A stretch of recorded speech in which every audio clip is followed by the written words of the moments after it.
Hey, good morning, Mr. and Mrs. Class. I am so sorry for the delay. We have super limited internet connection where we are here in wonderful, beautiful Colorado.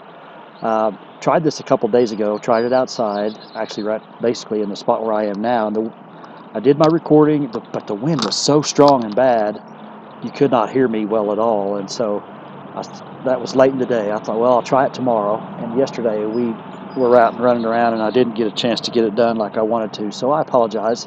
But trying again today, and we'll get this sent off to you. I'll see if I can lean out of the picture. You can see we are actually staying on the road. So to my, trying to point, but to my left is Highway 36 that goes through Big Thompson Canyon. To my right, I'll show you this, is the creek that you can see behind me. And this morning has been awesome. Had a couple of half cups of coffee because it's cold enough that I don't want to get a full cup because it's just going to get cold before I can drink it. So had a beaver sighting, and we actually watched a beaver. I don't know if he's still down there or not. I finally left to come up here so I could try to make this recording. Anyway, today is day 2 of how to love people you disagree with. The title of the devotional is Be Respectful. To show respect to someone means that we esteem them. Even if we don't agree with someone's stance, we can still treat them respectfully. It's not about feeling respect for them, but showing it to them.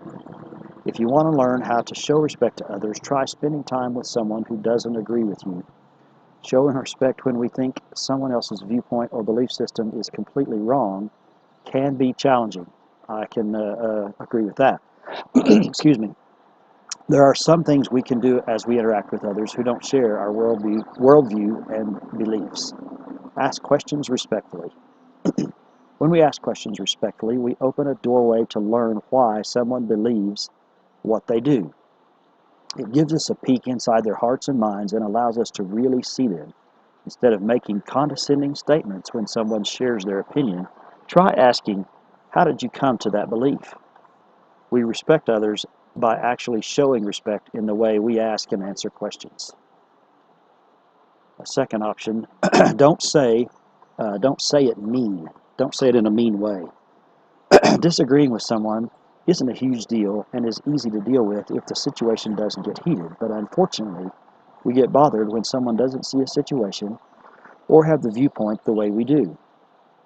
When that happens, we lash out with our words and display an equal annoyance with our facial expressions, which can wound to the point where restoration may not be impossible, but it might be unlikely. I chuckle because my wife has told me for years, it's not necessarily what you say, it's tone of voice, etc., and how you say it. Body language, tone of voice, etc. So, consider how you want to be treated. Let's leave meanness out of the disagreement equation.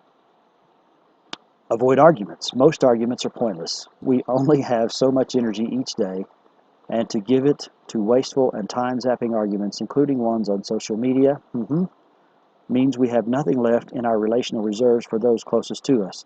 You might say, but I need them to hear my point. Why? To win the argument? To sound smarter?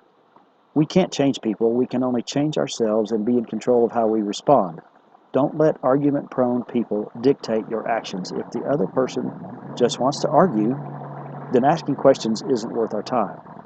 If someone in your life, whether they're a family member or acquaintance, is trying to annoy you, has that ever happened to anyone? Consider walking away.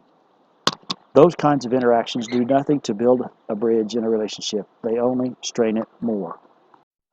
As followers of Jesus, we should set the standard for respect because of who Jesus is in our lives. He doesn't force us to follow him, but he died on the cross so that we would. Let's represent him well as we come into contact with people who know him and those who don't.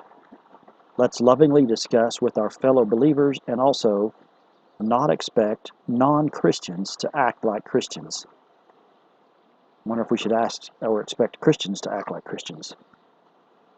As we show people respect in how we treat them, we can trust that God is working in the situation. It's a really good devotional today. Scripture is Romans 12, verses 9 and 10. Love must be sincere. Hate what is evil. Cling to what is good. Be devoted to one another in love. Honor one another above yourselves. And the last scripture is Philippians 2, verses 3, just verse 3.